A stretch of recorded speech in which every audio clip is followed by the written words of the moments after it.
ಪೂರ್ವ ಪ್ರಾಥಮಿಕ ಶಾಲೆಗಳನ್ನು ಪ್ರಾರಂಭ ಮಾಡಬೇಕಾದ್ರೆ ಶಿಕ್ಷಣ ಇಲಾಖೆ ಕೆಲವೊಂದು ನಿಯಮಗಳನ್ನು ಮಾರ್ಗಸೂಚಿಗಳನ್ನು ಬಿಡುಗಡೆ ಮಾಡಿತ್ತು. ಆದರೆ ಇದರ ಅನ್ವಯವಾಗಿ ಹೊಸದಾಗಿ ಯಾರು ಪೂರ್ವ ಪ್ರಾಥಮಿಕ ಶಾಲೆಗಳನ್ನು ಪ್ರಾರಂಭಿಸಬೇಕು ಆ ನಿಯಮಗಳನ್ನು ಅನ್ವಯಿಸಿ ಮತ್ತು ಶಾಲಾ ಶಿಕ್ಷಣ ಇಲಾಖೆಯಿಂದ ಅನುಮತಿಯನ್ನು ಪಡೆದುಕೊಳ್ಬೇಕು. ಆದರೆ ನಗರದಲ್ಲಿ ಬಹುತೇಕ ಅನಧಿಕೃತವಾಗಿ ಪೂರ್ವ ಪ್ರಾಥಮಿಕ ಶಾಲೆಗಳನ್ನು ನಡೆಸ್ತಾ ಇದ್ದಾವೆ ಅನ್ನುವಂಥ ಒಂದು ಗಮನಕ್ಕೆ ಬಂದು ಬೆಂಗಳೂರು ದಕ್ಷಿಣ BO ಆಗಿರುವಂಥ ರಾಮಮೂರ್ತಿಯವರು ಈಗಾಗಲೇ 4 ಪೂರ್ವ ಪ್ರಾಥಮಿಕ ಶಾಲೆಗಳಿಗೆ ನೋಟಿಸನ್ನು ಕೊಟ್ಟಿರುವಂಥದ್ದು. ಅದರಲ್ಲೂ ಕೂಡ ವಿವಿಪುರಂನಲ್ಲಿ ಇರತಕ್ಕಂಥ ಯೂರೋಕ್ವಿಟ್ ಶಾಲೆಗೆ ಕಳೆದ 2-3 ತಿಂಗಳ ಹಿಂದೆ ನೋಟಿಸನ್ನು ಕೊಟ್ಟು ಶಾಲೆಗೆ ಹೋಗಿ ಅಲ್ಲಿ ಬ್ಯಾನರನ್ನು ಹಾಕಿ ಪೋಷಕರು ಯಾರು ಕೂಡ ತಮ್ಮ ಮಕ್ಕಳನ್ನು ಶಾಲೆಗೆ ಸೇರಿಸಬಾರ್ದು ಅನ್ನುವಂಥ ಒಂದು ನಾಮಫಲಕವನ್ನು ಹಾಕಿ ಬಂದಿದ್ರು ಕೂಡ ಆ ಶಾಲೆಯವರು ಅದನ್ನು ಧಿಕ್ಕರಿಸಿ ಕಿತ್ತಾಕ್ಬಿಟ್ಟು ಶಾಲೆಯನ್ನು ನಡೆಸ್ತಾ ಇರುವಂಥದ್ದು.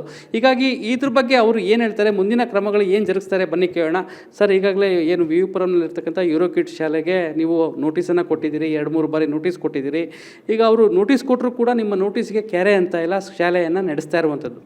ಇಲ್ಲ ಸರ್, ಈಗ ಏನೋ ಅಲ್ಲಿ ಯೂರೋಕಿಡ್ ಶಾಲೆಯವರು ನಮ್ಮ ಇಲಾಖೆಯ ಅನುಮತಿ ಇಲ್ಲದೆ ಪ್ರಾರಂಭ ಮಾಡಿದರು. ಅದು ನಮ್ಮ ಗಮನಕ್ಕೆ ಬರ್ತಿದ್ದಾಗಿ ಅವರಿಗೆ 2 ನೋಟಿಸನ್ನು ಕೊಟ್ವಿ, ಕೂಡಲೇ ಶಾಲೆಯನ್ನು ನಿಲ್ಲಿಸೋದಕ್ಕೆ.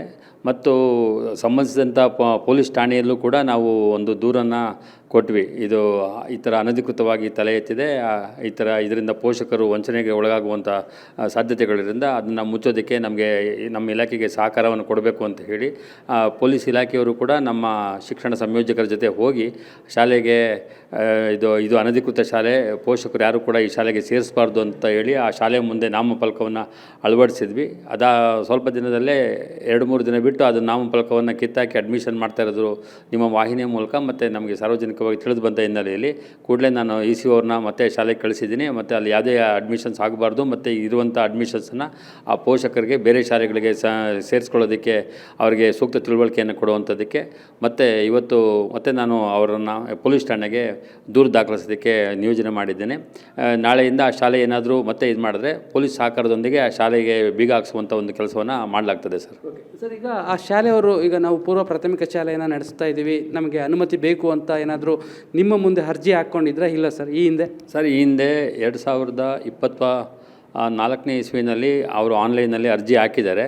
ಬಟ್ ಆ ಒಂದು ಅರ್ಜಿಯನ್ನು ನಮ್ಮ ಇಲಾಖೆಯಲ್ಲಿ ಅದು ಇತ್ಯರ್ಥಪಟ್ಟಿಲ್ಲ. ಈಗ ಆ ಒಂದು ಪೋರ್ಟಲ್ಲು ನಮಗೆ ಕ್ಲೋಸ್ ಆಗಿದೆ. ಅದನ್ನು ಇತ್ಯರ್ಥಪಡಿಸೋದಕ್ಕೆ ಅಥವಾ ಅಕ್ಸೆಪ್ಟ್ ಆಗಲಿ ರಿಜೆಕ್ಟ್ ಆಗಲಿ ಮಾಡೋದಕ್ಕೆ ಅದರ ಬಗ್ಗೆ ಅವರಿಗೆ ನಾವು ತಿಳುವಳಿಕೆಯನ್ನು ಕೊಟ್ಟಿದ್ದೀವಿ. ಆ ಪೋರ್ಟಲ್ ಓಪನ್ ಇದ್ದ ಸಂದರ್ಭದಲ್ಲಿ ಅವರು ಆ ಅರ್ಜಿಯನ್ನು ಇತ್ಯರ್ಥಪಡಿಸ್ಕೊಳ್ಬೇಕಾಗಿತ್ತು. ಬಟ್ ಈಗ ಪೋರ್ಟಲ್ ಕ್ಲೋಸ್ ಆಗಿರೋದ್ರಿಂದ ಅದನ್ನು ಡೀಮ್ಸ್ ಟು ಬಿ ಕ್ಯಾನ್ಸಲ್ಡ್ ಅನ್ನೋ ಒಂದು ಅರ್ಥದಲ್ಲೇ ಬರುತ್ತೆ.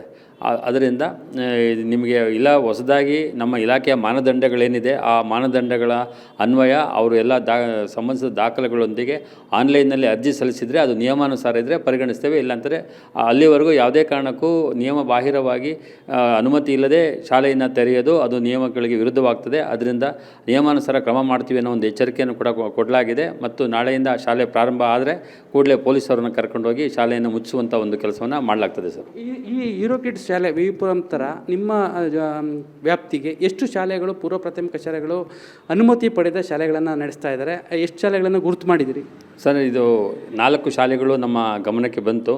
ಕೂಡಲೇ ನಮ್ಮ ECO ಅವ್ರ ಮೂಲಕ ಆ ಶಾಲೆಗಳಿಗೆ ನೋಟಿಸನ್ನು ಜಾರಿ ಮಾಡಿದ್ವಿ. ಮತ್ತು ಸಂಬಂಧಿಸಿದ ಠಾಣೆಗೆ ಕೂಡ ಅದು ಮಾಹಿತಿಯನ್ನು ಕೊಟ್ಟಿದ್ದೇವೆ. ಇದೇ ಥರ ನಮ್ಮ ಪರಪ್ಪನಗರ ವ್ಯಾಪ್ತಿಯಲ್ಲಿ ಒಂದು ಕಿಡ್ಸ್ ಗ್ಯಾಶೆಲ್ಲ ಒಂದು ಶಾಲೆ ಇದು ಮಾಡಿದ್ರು, ಪ್ರಾರಂಭ ಮಾಡೋದಕ್ಕೆ ಬೋರ್ಡ್ ಹಾಕಿದ್ರು, ಅಡ್ಮಿಷನ್ಸ್ ಆಗಿರಲಿಲ್ಲ. ಹಾಗಾಗಿ ಅವರು ಕೂಡ ನಾವು ಎಚ್ಚರಿಕೆಯನ್ನು ಈ ಥರ ಇದು ವಿತೌಟ್ ನಮ್ಮ ಶಾಲಾ ರಿಜಿಸ್ಟ್ರೇಷನ್ ಇಲ್ದಿರ ಅವರು ಪ್ರಾರಂಭ ಮಾಡೋದು ನಿಯಮಗಳ ವಿರುದ್ಧ ಆಗ್ತಿದ್ದಂಗೆ ಅವರು ಬರೀ ಬೇಬಿ ಸಿಟ್ಟಿಂಗನ್ನು ಮಾತ್ರ ಮಾಡ್ಕೊತಾ ಇದ್ದಾರೆ. LKGಯನ್ನು ಮತ್ತು UKG ತರಗತಿಗಳನ್ನು ನಡೆಸೋದಿಲ್ಲ ಅಂತ ಹೇಳಿ ಅವರು ಮುಚ್ಚಳಿಕೆಯನ್ನು ಕೊಟ್ಟಿದ್ದಾರೆ ಸರ್. ಇದಿಷ್ಟು BO ರಾಮಮೂರ್ತಿಯವರ ಮಾತು. ಏನಂತಂದರೆ ಈಗಾಗಲೇ ಆ ಒಂದು ಯೂರೋಕಿಡ್ ಶಾಲೆಗೆ ನೋಟಿಸನ್ನು ಕೊಟ್ಟಿರುವಂಥದ್ದು. ಅಂತಿಮ ನೋಟಿಸನ್ನು ಕೊಟ್ಟರು ಕೂಡ ಅವರು ಈ ಒಂದು ಇಲಾಖಾ ನೋಟಿಸನ್ನು ಧಿಕ್ಕರಿಸಿ ಮಕ್ಕಳನ್ನು ಅಡ್ಮಿಷನ್ಸ್ ಮಾಡಿಸ್ಕೊಳ್ತಾ ಇರುವಂಥದ್ದು, ಶಾಲೆಯನ್ನು ನಡೆಸ್ತಾ ಇರುವಂಥದ್ದು ಈಗಾಗಲೇ ಇಲಾಖಾ ಗಮನಕ್ಕೂ ಕೂಡ ಬಂದಿರುವಂಥದ್ದು. ಈಗಾಗಲೇ ಅವರ ಕೆಳಹಂತದ ಅಧಿಕಾರಿಗಳಿಗೆ ಸೂಚನೆಯನ್ನು ಕೊಟ್ಟಿರುವಂಥದ್ದು, ನಾಳೆಯಿಂದ ಯಾವುದೇ ಕಾರಣಕ್ಕೂ ಮಕ್ಕಳನ್ನು ಮತ್ತು ಶಾಲೆಯನ್ನು ನಡೆಸಬಾರ್ದು. ಹೀಗಾಗಿ ಶಾಲೆಯಲ್ಲಿ ಇರ್ತಕ್ಕಂಥ ಮಕ್ಕಳನ್ನು ಬೇರೆ ಶಾಲೆಗಳಿಗೆ ಸ್ಥಳಾಂತರ ಮಾಡಬೇಕು. ಜೊತೆಗೆ ಅವರ ಮೇಲೆ ಕಾನೂನಾತ್ಮಕವಾಗಿ ಕ್ರಮವನ್ನು ಕೈಗೊಳ್ಳೋದಕ್ಕೆ ಈಗಾಗಲೇ ಪೊಲೀಸರಿಗೆ ಪೊಲೀಸ್ ಠಾಣೆಯಲ್ಲಿ ಕಂಪ್ಲೇಂಟ್ ಕೊಡೋದಕ್ಕೂ ಕೂಡ BO ರಾಮಮೂರ್ತಿ ಅವರು ಸೂಚನೆಯನ್ನು ಕೊಟ್ಟಿರುವಂಥದ್ದು. ಹೀಗಾಗಿ ಇವತ್ತು ಅಂತಿಮ ಗಡುವು ನೋಟಿಸನ್ನು ಕೊಟ್ಟಿರುವಂಥದ್ದು. ಹೀಗಾಗಿ ನಾಳೆಯಿಂದ ಏನಾದರೂ ಆದರೆ ಅಂತಿಮವಾಗಿ ಆ ಒಂದು ಶಾಲೆಗೆ ಸೀಸನ್ನ ಮಾಡುವಂಥ ಕೆಲಸವನ್ನು ಮಾಡ್ತೇವೆ ಅನ್ನುವಂಥ ಒಂದು ಮಾತನ್ನು ಹೇಳ್ತಾ ಇರುವಂಥದ್ದು. ಕ್ಯಾಮ್ರಾ ಪರ್ಸನ್ ನಾಗರಾಜ್ ಜೊತೆ ನಂದೀಶ್ ಮಲ್ಲೇನಹಳ್ಳಿ, ಏಷ್ಯಾನೆಟ್ ಸುವರ್ಣ ನ್ಯೂಸ್, ಬೆಂಗಳೂರು.